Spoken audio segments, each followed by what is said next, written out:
حضرت ابو بکر صدیق رضی اللہ تعالی عنہ فرماتے ہیں کہ میں نے نبی کریم صلی اللہ علیہ وسلم سے عرض کیا، یا رسول اللہ صلی اللہ علیہ وسلم، مجھے کوئی ایسی دعا سکھا دیں جو مجھے اللہ کا محبوب بنا دے، اللہ مجھ سے راضی ہو جائے، میرا ہر گناہ معاف ہو جائے، میری قبر روشن ہو اور میرا حساب آسان ہو جائے اور قیامت کی سختیوں سے نجات ملے، میزان عمل میں نیکیاں بھاری ہو جائیں، دوزخ کی آگ سے حفاظت ہو جائے اور جنت میں اعلیٰ مقام نصیب ہو۔ نبی کریم صلی اللہ علیہ وسلم نے فرمایا، تو یہ دعا پڑھ، اس دعا کے ذریعے تمہیں اللہ کی رضا، بخشش اور جنت میں بلند مقام نصیب ہوگا، قیامت کے دن کی تمام سختیوں سے نجات ملے گی۔ حضرت ابو بکر صدیق رضی اللہ تعالی عنہ فرماتے ہیں، میں نے عرض کیا، اللہ کے نبی کریم صلی اللہ علیہ وسلم، یہ دعا صرف میرے لیے ہے؟ آپ صلی اللہ علیہ وسلم نے فرمایا، بلکہ تمام لوگوں کے لیے ہے۔ وہ دعا یہ ہے، بسم اللہ الرحمن الرحیم،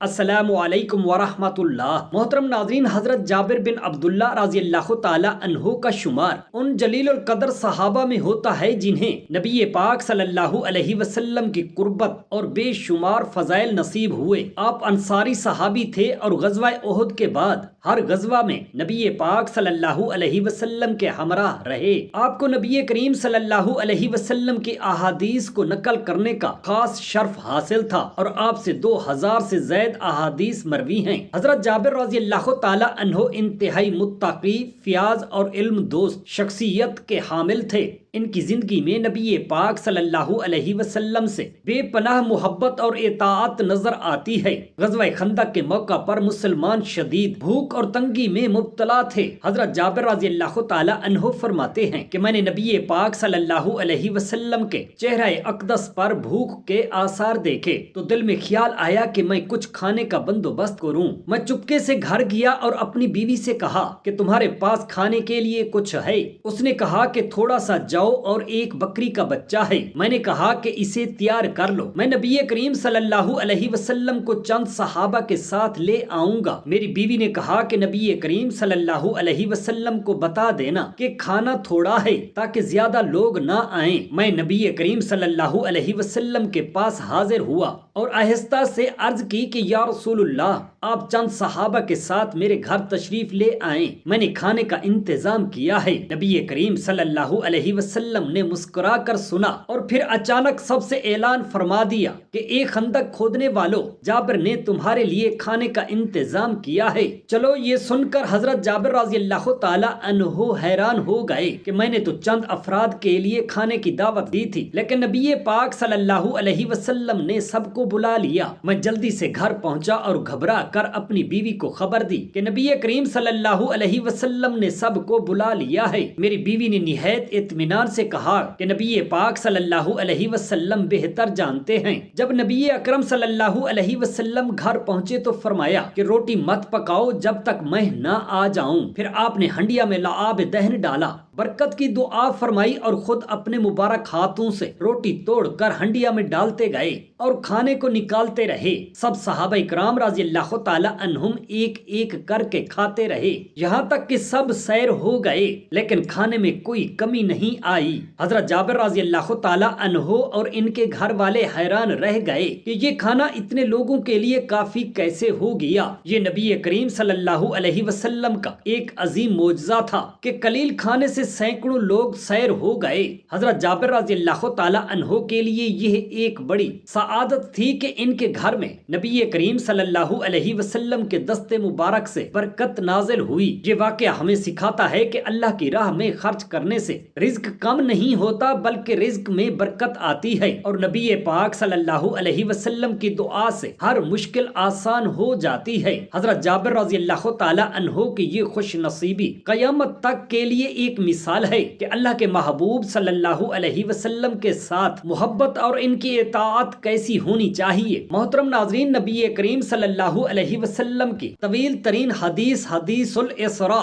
یعنی معراج کی حدیث ہے، جو حضرت عبداللہ بن مسعود مسعود رضی اللہ تعالی عنہ سے مروی ہے اور اس میں نبی کریم صلی اللہ علیہ وسلم کے سفر معراج کی مکمل تفصیلات بیان کی گئی ہیں۔ یہ واقعہ حضور اقدس صلی اللہ علیہ وسلم کی زندگی کے سب سے عظیم معجزات میں سے ایک ہے، جس میں اللہ تعالیٰ نے آپ صلی اللہ علیہ وسلم کو مسجد حرام سے مسجد اقصی اور پھر وہاں سے آسمانوں کی سیر کروائی اور اپنی قدرت کے عظیم نشان دکھائے۔ حضور اقدس صلی اللہ علیہ وسلم فرماتے ہیں کہ ایک رات جب میں مکہ میں تھا، جبرائیل علیہ السلام میرے پاس تشریف لائے، میرے سینے کو چاک کیا اور اسے زمزم کے پانی سے دھویا، پھر ایمان و حکمت سے بھر دیا۔ پھر ایک براق لایا گیا جو ایک سفید رنگ کا جانور تھا، گدھے اور خچر کے درمیان تھا، اس کا قدم وہاں پڑتا تھا جہاں نظر جاتی تھی۔ میں اس پر سوار ہو کر مسجد اقصی پہنچا جہاں تمام انبیاء علیہم السلام موجود تھے اور میں نے ان کی امامت کر کے نماز ادا کی۔ نماز کے بعد جبرائیل علیہ السلام مجھے لے کر آسمانوں کی جانب چلے۔ پہلے آسمان پر دستک دی گئی تو پوچھا گیا کون ہے؟ جبرائیل علیہ السلام نے جواب دیا کہ میں جبرائیل ہوں۔ پھر پوچھا گیا کہ آپ کے ساتھ کون ہیں؟ جبرائیل علیہ السلام نے جواب دیا کہ یہ محمد صلی اللہ علیہ وسلم ہیں۔ پھر پوچھا گیا کیا ان کو بلایا گیا ہے؟ جبرائیل علیہ السلام نے کہا ہاں۔ پھر دروازہ کھولا گیا، حضرت آدم علیہ السلام سے ملاقات ہوئی، انہوں نے مجھے خوش آمدید کہا اور دعا دی۔ پھر دوسرے آسمان پر لے جایا گیا جہاں حضرت عیسیٰ اور حضرت یحییٰ علیہ السلام سے ملاقات ہوئی، انہوں نے بھی مرحبا کہا اور دعا دی۔ پھر تیسرے آسمان پر پہنچے جہاں حضرت یوسف علیہ السلام سے ملاقات ہوئی، چوتھے آسمان پر حضرت ادریس علیہ السلام، پانچویں آسمان پر حضرت ہارون علیہ السلام، چھٹے آسمان پر حضرت موسیٰ علیہ السلام اور ساتویں آسمان پر حضرت ابراہیم علیہ السلام سے ملاقات ہوئی جو بیت المعمور کے پاس ٹیک لگائے بیٹھے تھے۔ بیت المعمور وہ مقام ہے جہاں روزانہ 70,000 فرشتے عبادت کے لیے آتے ہیں اور پھر دوبارہ قیامت تک ان کی باری نہیں آتی۔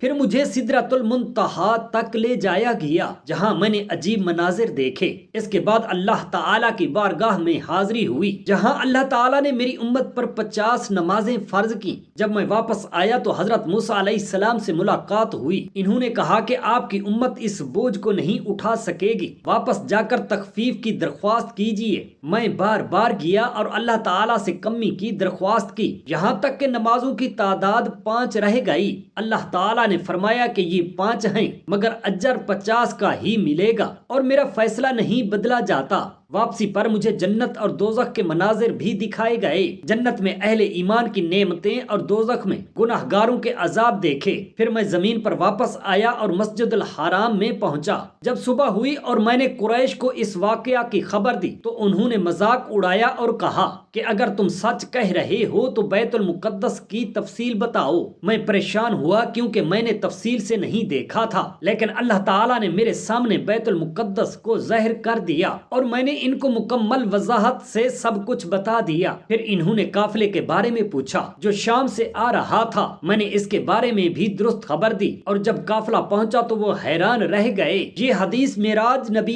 کریم صلی اللہ علیہ وسلم کے عظیم مقام اور امت کے لیے اللہ تعالیٰ کی رحمت و برکت کا اظہار ہے۔ یہ ہمیں ایمان کی مضبوطی اور اللہ کی قدرت پر یقین سکھاتی ہے۔ محترم ناظرین، حضرت ابو ہریرہ رضی اللہ تعالی عنہ سے مروی ہے کہ نبی کریم صلی اللہ علیہ وسلم نے فرمایا قیامت کے دن لوگ سخت گھبراہٹ اور خوف میں مبتلا ہوں گے، سورج سروں کے قریب ہوگا، پسینہ بہ رہا ہوگا اور لوگ اپنی نجات کے لیے کسی شفاعت کرنے والے کو تلاش کریں گے۔ سب سے پہلے لوگ حضرت آدم علیہ السلام کے پاس آئیں گے اور کہیں گے اے آدم، آپ تمام انسانوں کے والد ہیں، اللہ نے آپ کو اپنے ہاتھ سے پیدا کیا اور اپنی روح پھونکی اور فرشتوں سے آپ کو سجدہ کروایا، آپ اپنے رب کے حضور ہماری سفارش کر دیں تاکہ وہ ہمیں اس سختی سے نجات عطا کر دے۔ حضرت آدم علیہ السلام فرمائیں گے میرا رب آج بہت غضبناک ہے، اتنا غضبناک کبھی ہوا نہ ہوگا، میں اس کے اہل نہیں، میں نے جنت کے درخت کا وہ پھل کھایا جو مجھے منع کیا گیا تھا، تم حضرت نوح علیہ السلام کے پاس جاؤ کیونکہ وہ پہلے رسول ہیں۔ پھر لوگ حضرت نوح علیہ السلام کے پاس آئیں گے اور ان سے سفارش کی درخواست کریں گے۔ حضرت نوح علیہ السلام فرمائیں گے میں اس کا اہل نہیں، تم حضرت ابراہیم علیہ السلام کے پاس جاؤ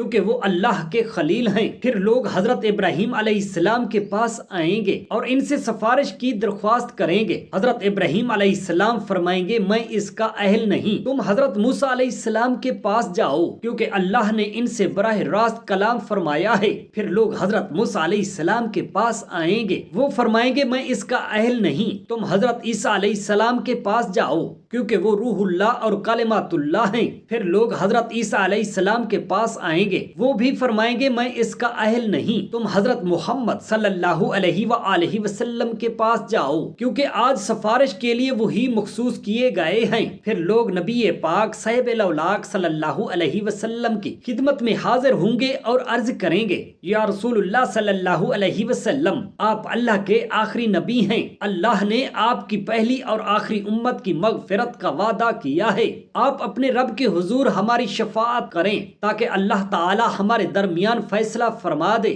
نبی کریم صلی اللہ علیہ وسلم فرمائیں گے میں ہی اس کے لیے ہوں، پھر میں اللہ کے عرش کے نیچے سجدے میں گر جاؤں گا اور اللہ مجھے ایسی حمد و ثنا سکھائے گا جو کسی کو نہیں سکھائی ہوگی۔ پھر اللہ فرمائے گا اے محمد اپنا سر اٹھاؤ، مانگو دیا جائے گا، سفارش کرو قبول کی جائے گی۔ پھر میں عرض کروں گا یا رب میری امت، یا رب میری امت، اللہ تعالیٰ فرمائیں گے جاؤ اور جس کے دل میں رائی کے دانے کے برابر بھی ایمان ہے اسے جہنم سے نکال لو۔ پھر میں جا کر ایسا ہی کروں گا، پھر دوبارہ واپس آؤں گا اور اللہ تعالیٰ کی حمد و ثنا بیان کر کے دوبارہ شفاعت کی درخواست کروں گا۔ اللہ تعالیٰ فرمائیں گے جاؤ اور جس کے دل میں ذرا برابر بھی ایمان ہے اسے جہنم سے نکال لو۔ پھر میں ایسا ہی کروں گا یہاں تک کہ سب اہل ایمان جہنم سے نکال لیے جائیں گے اور جنت کے دروازے پر پہنچیں گے۔ وہاں حضور اقدس صلی اللہ علیہ وآلہ وسلم اللہ کے حضور شفاعت کریں گے کہ جنت کے دروازے کھول دیے جائیں، تو اللہ تعالیٰ فرمائیں گے اے محمد تم ہی جنت کے دروازے کی چابی ہو۔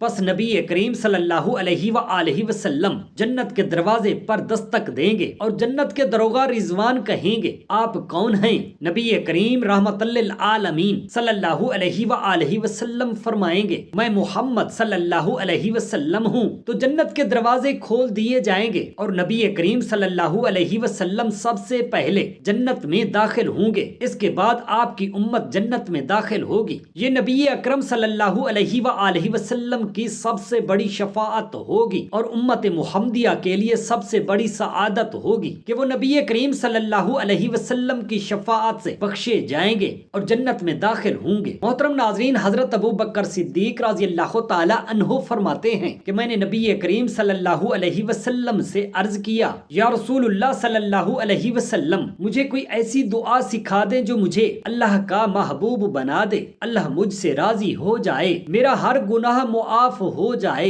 میری قبر روشن ہو، میرا حساب آسان ہو جائے، قیامت کی سختیوں سے نجات ملے، میزان میں نیکیاں بھاری ہو جائیں، دوزخ کی آگ سے حفاظت ہو اور جنت میں اعلیٰ مقام نصیب ہو۔ قیامت کا دن ایک ایسا دن ہوگا جہاں ہر شخص نفس و نفسی کا شکار ہوگا، سورج سروں کے قریب ہوگا، پسینے میں لوگ ڈوبے ہوں گے، بعض کے پسینے قدموں تک، بعض کے گھٹنوں تک، بعض کے سینے تک، اور کچھ کے لیے یہ پسینہ ان کے سروں کو بھی ڈھانپ لے گا۔ لوگ بھاگتے پھریں گے کسی کی سفارش کی تلاش میں، کوئی اپنے اعمال کو دیکھ کر رو رہا ہوگا، کوئی نیکیوں کی کمی پر پریشان ہوگا، کوئی میزان میں اپنے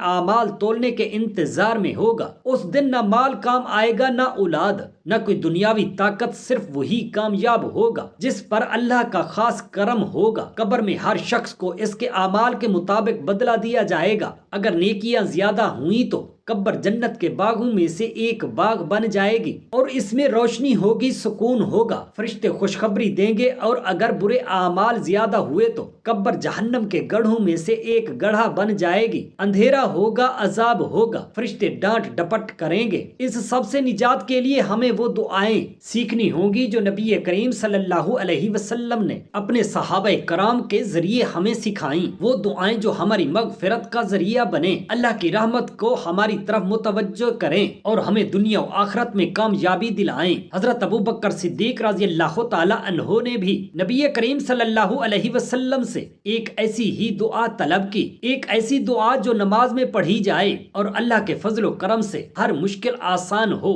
ہر گناہ معاف ہو، جنت کی راہ ہموار ہو۔ نبی کریم صلی اللہ علیہ وآلہ وسلم نے انہیں یہ دعا سکھائی: اللہم انی ظلمت نفسی ظلما کثیرا ولا یغفر الذنوب الا انت فاغفر لی مغفرۃ من عندک وارحمنی انک انت الغفور الرحیم۔ ترجمہ: اے اللہ، میں نے اپنی جان پر بہت ظلم کیا ہے اور گناہوں کو تیرے سوا کوئی معاف نہیں کر سکتا، پس تو اپنے پاس سے مجھے مغفرت عطا فرما اور مجھ پر رحم فرما، بے شک تو ہی بڑا بخشنے والا ہے اور نہایت رحم کرنے والا ہے۔ یہ وہ دعا ہے جو ہر مسلمان کو اپنی نماز میں پڑھنی چاہیے، اپنی دعاؤں میں شامل کرنی چاہیے، تاکہ اللہ تعالی ہمیں بخش دے، ہمارے اعمال کو قبول کر لے اور ہمیں جنت کے اعلیٰ درجات میں داخل فرمائے۔